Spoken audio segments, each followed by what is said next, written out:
Hello everyone, welcome to नानिस्टार academy. CBSE result के बाद बच्चों के फ्रीक्वेंटली क्वेश्चंस आ रहे हैं कि सर जोसा और सीसेप काउंसलिंग के लिए बोर्ड में क्या कुछ परसेंटेज चाहिए। उन परसेंटेज में पीसीएम को देखा जाएगा या ओवरऑल 5 सब्जेक्ट को देखा जाएगा या फिर हमारा जो क्राइटेरिया है वो कंप्लीट नहीं हो पा रहा है, तो उस केस में हमें क्या करना हो। तो फटाफट में सभी क्वेश्चन के आंसर आपको कर रहा हूँ। तो सबसे पहले बात कर लेते हैं 75% क्राइटेरिया जो आप लोगों ने सुना होगा कि जोसा और सीसेप काउंसलिंग में पार्टिसिपेट करने के लिए आपको 75% मार्क्स लेके आने होंगे।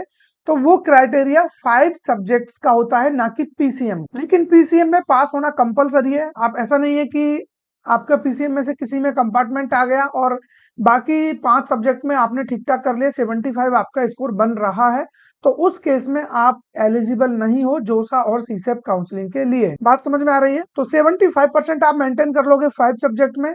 इसके अलावा ये 75 भी जनरल, ईडब्ल्यूएस और ओबीसी कैटेगरी के लिए है। एससी एसटी पीडब्ल्यूडी कैंडिडेट के लिए जस्ट 65% मार्क्स लेके आने होंगे क्लास 12th में। ये एक क्राइटेरिया होगा। इसके अलावा अगर मान लो आप ये फुलफिल नहीं कर पाते हो, आप 75 या 65% मार्क्स नहीं लेके आ पा रहे हो, तो जो सेकंड कंडीशन है, जो सेकंड एलिजिबिलिटी क्राइटेरिया है, वो है कि आप टॉप 20 परसेंटाइल में आने चाहिए। अब ये टॉप 20 परसेंटाइल होता क्या है? टॉप 20 परसेंटाइल का मतलब है जिस भी बोर्ड से आपने एग्जाम दिया है। अगर आप यूपी बोर्ड से हो तो यूपी बोर्ड का टॉप 20 परसेंटाइल देखा जाएगा।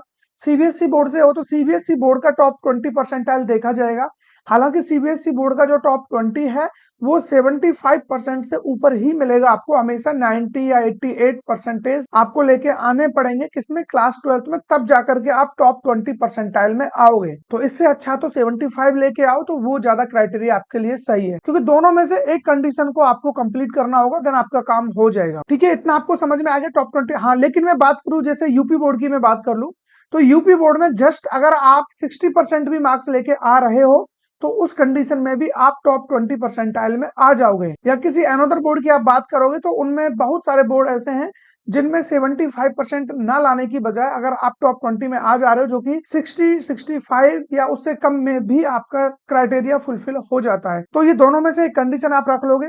अब बात कर लेते हैं उन बच्चों के लिए जो अपना 65 या 75% मार्क्स नहीं लेके आ पाए, या वो सीबीएसई बोर्ड से किसी से भी हैं और वो टॉप 20 में भी नहीं आ रहे, वो अब क्या कर सकते? तो उस कंडीशन में अगर पॉसिबल है कि आप किसी एक सब्जेक्ट में इंप्रूवमेंट देने के बाद 75% कर ले रहे हो, तो वो चीज आप बिल्कुल जरूर से करना। इसके अलावा अगर किसी सब्जेक्ट में आपकी कंपार्टमेंट है तो उसको आप क्लियर कर सकते हो। उससे बेनिफिट क्या होगा? क्योंकि जोसा और सीसेप काउंसलिंग में आपसे 75 मांगा जाएगा जब ऑनलाइन रिपोर्टिंग होगी। लेकिन एक चीज मैं आपको क्लियर कर दूं, इसमें भी जोसा में आपका कोई बेनिफिट नहीं है ये कंपार्टमेंट क्लियर करना और इंप्रूवमेंट देने का। क्यों? क्योंकि जब तक आपका रिजल्ट आएगा तब तक जोसा काउंसलिंग ऑलमोस्ट ओवर हो चुकी हो। तो ठीक है, जोसा में बेनिफिट नहीं मिलेगा। इट मींस ये चीज क्लियर हो गई है कि अगर आप लोगों का क्लास 12th में एलिजिबिलिटी क्राइटेरिया अभी फुलफिल नहीं होता है, इट मींस आईआईटी कॉलेज आपके लिए नहीं बने हैं। क्योंकि आईआईटी कॉलेज में जाने के लिए 75% या 65% चाहिए आपको, और वो अगर आपका नहीं आया है या टॉप 20 परसेंटाइल में नहीं आए हो, तो फिर आपके पास कोई दूसरा मौका नहीं है, क्योंकि तब तक काउंसलिंग हो चुकी होगी जब तक आपका रिजल्ट आएगा। लेकिन इस कंडीशन में आप एनआईटी प्लस सिस्टम का जरूर से बेनिफिट ले सकते हैं। एनआईटी, ट्रिपल आईटी, जीएफटीआई में आप जा सकते हो, क्योंकि जो रिजल्ट आपका आएगा उसके बाद आपकी सीसेप काउंसलिंग हो रही होगी, और सीसेप काउंसलिंग के अंदर आपको रैंक का बेस्ट यूटिलाइजेशन दिखेगा, प्लस में आपके 75 या 65% का जो क्राइटेरिया है वो कंप्लीट हो चुका होगा। देन उसके बाद आप उसमें पार्टिसिपेट कर पाओगे। तो जो बच्चा अभी ये कंफ्यूजन में है कि मैं जोसा में पार्टिसिपेट कर लूंगा इंप्रूवमेंट देने के बाद या कंपार्टमेंट देने के बाद, तो आप गलत फहमी में हो। या एक वो बच्चा है जिसको लगता है कि जोसा और सीसेम में मैं किसी में पार्टिसिपेट नहीं कर पाऊंगा, मेरे को कंपार्टमेंट देने का कोई फायदा नहीं है, इंप्रूवमेंट देने का कोई फायदा नहीं है, तो वो बच्चा भी गलत है। आप जोसा में नहीं सीसेम में पार्टिसिपेट कर पाओगे। तो इसलिए जो भी बच्चे इस कंडीशन में है, आप लोग अपनी जो भी प्रिपरेशन है उसको स्ट्रांग रखिए और तैयारी करते रहिए। बाकी इंप्रूवमेंट देना है वो भी दीजिए। जोसा और सीसेप काउंसलिंग के लिए रेडी रहिए। अभी 17 मई को आपका जेई एडवांस का एग्जाम हो जाएगा, उसके बाद लगभग 1 जून को रिजल्ट आ जाएगा, देन 2 जून से आपकी जोसा काउंसलिंग यहाँ पर स्टार्ट हो रही होगी।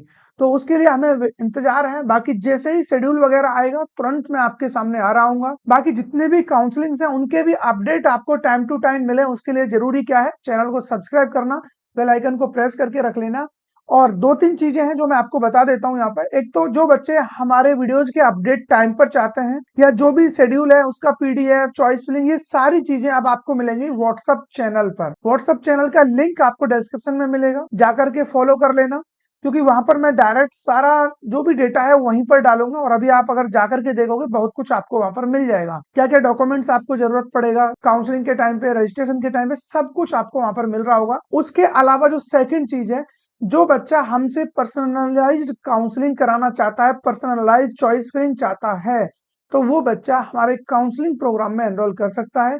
अभी उसका प्राइस भी काफी मिनिमल कॉस्ट पे आपको मिल जाएगा। फॉर ऑल काउंसलिंग आपको हमारा प्रोग्राम मिलेगा, लिंक डिस्क्रिप्शन में है। बाकी मैं यहाँ पर क्यूआर भी लगा दूंगा, अगर पॉसिबल हुआ तो वहां से भी जाकर के आप एक्सेस कर सकते हो।